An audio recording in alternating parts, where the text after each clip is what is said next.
उलझन में यादव और भूमिहार रहे दलगत निष्ठा के साथ या बने जातीय वफादार। नमस्कार, मैं विनय कुमार, आप देख रहे हैं स्वजन समाचार। सूर्यगढ़ा विधानसभा में जातीय वफादारी और दलगत निष्ठा के बीच धर्म संकट। आज हम स्वजन समाचार के विशेष कार्यक्रम चुनावी चौपाल में लेकर आए हैं कि सूर्यगढ़ा विधानसभा में आखिर यादव और भूमिहार समुदाय उलझन में क्यों है, क्या है इन दोनों समुदाय के बीच धर्म संकट। तो आइए समझते हैं इस धर्म संकट और उलझन को। विधानसभा की सीट आगामी चुनाव में बिहार की राजनीतिक बिसात पर एक बेहद ही दिलचस्प और जटिल लड़ाई का अखाड़ा बनने जा। इस सीट पर जातीय समीकरणों में आए अप्रत्याशित बदलाव ने विशेषकर यादव और भूमिहार समुदाय को धर्म संकट में डाल दिया है। दशकों से चली आ रही जातीय वफादारी और दलगत निष्ठा के बीच कसमोकस की लड़ाई इस चुनाव की मुख्य बिंदु होगी। प्रहलाद यादव और यादव समुदाय में असमंजस। आपको बताते चले कि सूर्यगढ़ा विधानसभा के वर्तमान विधायक प्रहलाद यादव सूर्यगढ़ा में यादव समुदाय का मत राजद और स्वजातीय उम्मीदवार के साथ अटूट रूप से खड़ा रहा है। प्रहलाद यादव ने न केवल आरजेडी के टिकट से लगातार जीतते आ रहे हैं, 3 दशकों के अधिक समय से स्वयं को पिछड़ों के एक कद्दावर नेता के रूप में स्थापित किए हुए हैं। हालांकि सत्ता परिवर्तन के समय प्रहलाद यादव का अपरोक्ष रूप से बीजेपी से जुड़ना यादव समुदाय के लिए एक बड़ी चुनौती बन गई। अब सवाल यह है कि आगामी चुनाव में प्रहलाद यादव भाजपा से उम्मीदवार बनते हैं और इसकी प्रबल संभावना भी है, तो क्या यादव समुदाय अपने दलगत निष्ठा को त्याग कर तेजस्वी यादव को मुख्यमंत्री बनाने की अभिलाषा की तिलांजलि देकर अपनी जातीय वफादारी और 3 दशकों के रिश्तों का ख्याल रखते हुए प्रहलाद यादव को समर्थन करेंगे, अपना मत देंगे। यह एक अभूतपूर्व स्थिति है, क्योंकि यादव समुदाय ने राष्ट्रीय जनता दल को अपना स्वाभाविक राजनीतिक घर माना है और प्रहलाद यादव को अपने घर का सदस्य। प्रहलाद यादव ने इस समुदाय के बीच अनिश्चितता और असमंजस की स्थिति पैदा कर दी है, जिसका सीधा असर चुनावी परिणामों पर पड़ सकता है। लेकिन दूसरी ओर यह भी बताते चले, सत्ता परिवर्तन के समय महागठबंधन खेमे से जाकर एनडीए गठबंधन खेमे में जाकर बैठने से जो सूर्यगढ़ा विधानसभा के इस समुदाय में गुस्सा फूटा था और वो गुस्सा भी जायज था, वो गुस्सा धीरे धीरे कम होता दिख रहा है। तो लोगों का जो प्रहलाद यादव के आवास पर उस गुस्से के वजह से आना जाना कम हुआ था, उस आने जाने में निरंतर बढ़ोतरी हो रही है। और फिर से जिस प्रकार से यादव समुदाय और पिछड़े समुदाय के लगभग 3 दशकों से अधिक समय से एक कद्दावर नेता के रूप में अपने आप को स्थापित किए हुए हैं, वही जुड़ाव फिर से स्थापित होता दिख रहा है।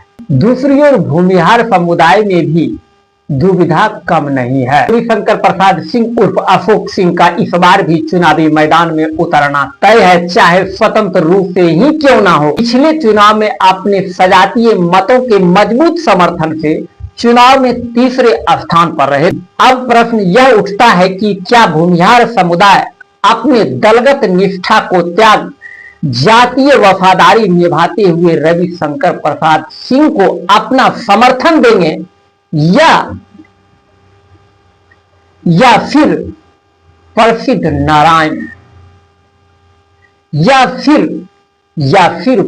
नारायण सिंह वाला ठप्पा लगाएंगे। प्रश्न यह उठता है कि क्या भूमिहार समुदाय अपनी दलगत निष्ठा को त्यागते हुए बार की भांति जातीय वफादारी या जातीय वफादार बनते हुए रविशंकर प्रसाद सिंह को अपना समर्थन देंगे या प्रसिद्ध नारायण सिंह वाला ठप्पा लगाए। प्रसिद्ध नारायण सिंह का लगातार चुनाव हारना और बिना चुनाव जीते इस धारा से दिवंगत हो जाना भूमिहार समुदाय के लिए बड़ा ही एक निराशा का सवाल रहा है। आगामी चुनाव में भूमिहार समुदाय के लिए यह एक बड़ा ही निर्णय होगा कि क्या वह दलगत निष्ठा को प्राथमिकता दें या जातीय वफादारी को। दूसरी ओर सवाल यह भी खड़ा है कि सूर्यगढ़ा विधानसभा के भूमिहार समुदाय हमेशा से दो धारों में बटे हुए दिखाई पड़ते हैं। एक धारा भाजपा समर्थक के रूप में तो दूसरी धारा जदयू समर्थक के रूप में सदा से खड़ा रहे हैं। सिर्फ इस लोकसभा के चुनाव में दोनों धारा एक हुए थे। दूसरी ओर सूर्यगढ़ा विधानसभा में यह भी सवाल खड़ा है कि सूर्यगढ़ा विधानसभा के भूमिहार समुदाय हमेशा से दो धाराओं में बंटते हुए दिखाई पड़ते हैं। एक धारा बीजेपी समर्थक के रूप में तो दूसरी धारा जदयू के प्रति हमेशा से समर्पित रहा है। लेकिन इस बार के लोकसभा चुनाव में दोनों धारा एक होकर के अपना मत का समर्थन किए के उम्मीदवार राजीव रंजन सिंह उर्फ ललन सिंह के समर्थन में अपना मत दिया था। सूर्यगढ़ा में कुर्मी धानुक समुदाय का नीतीश कुमार के प्रति हमेशा से निष्ठा रहा है। भले ही विगत लोकसभा चुनाव में यह निष्ठा कुछ दरकता हुआ दिखा, लेकिन विधानसभा चुनाव में नीतीश कुमार के प्रति कुर्मी धानुक का निष्ठा बरकरार दिख रहा है। वही सवाल पासवान समुदाय के साथ भी खड़ा है कि क्या पासवान समुदाय चिराग पासवान से इतर जाएंगे, दलगत गठबंधन धर्म को नहीं निभाएंगे। ये सवाल क्यों खड़ा है? क्योंकि पिछले विधानसभा चुनाव में रविशंकर प्रसाद सिंह उर्फ अशोक सिंह एलजेपी आर से उम्मीदवार थे और इस बार क्या होता है, जो होता है या जो होने वाला है, क्या उससे इतर पासवान समुदाय जाने में सक्षम होंगे? यह भी पासवान समुदाय के साथ सवाल खड़ा। कुल मिलाकर सूर्यगढ़ा विधानसभा में जातीय गणित और निष्ठा का एक अजीबोगरीब जटिल उलझन है। परंपरागत रूप से यादव भूमिहार कुर्मी धानुक पासवान जैसे समुदाय का अपना अपना राजनीतिक झुकाव रहा है, लेकिन प्रहलाद यादव का भाजपा से उम्मीदवार होने की प्रबल संभावना और रविशंकर प्रसाद सिंह उर्फ अशोक सिंह की लगातार दावेदारी विभिन्न दलों के गठबंधनों ने समीकरणों को अप्रत्याशित रूप से उलझा दिया है। यह चुनाव न केवल नेताओं की अपनी साख की अग्नि परीक्षा होगी, बल्कि यह भी तय करेगा कि सूर्यगढ़ा के मतदाता अंततः किस कसौटी पर देते हैं, वो अपनी सदियों पुरानी वफादारी पर या बदलते परिदृश्य में राजनीतिक दलगत निष्ठा पर। आने वाले समय में सूर्यगढ़ा में राजनीतिक हलचल और भी तेज होगी।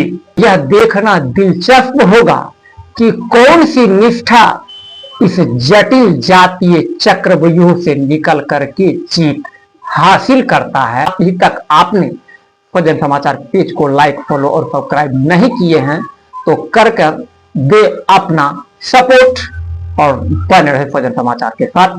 नमस्कार।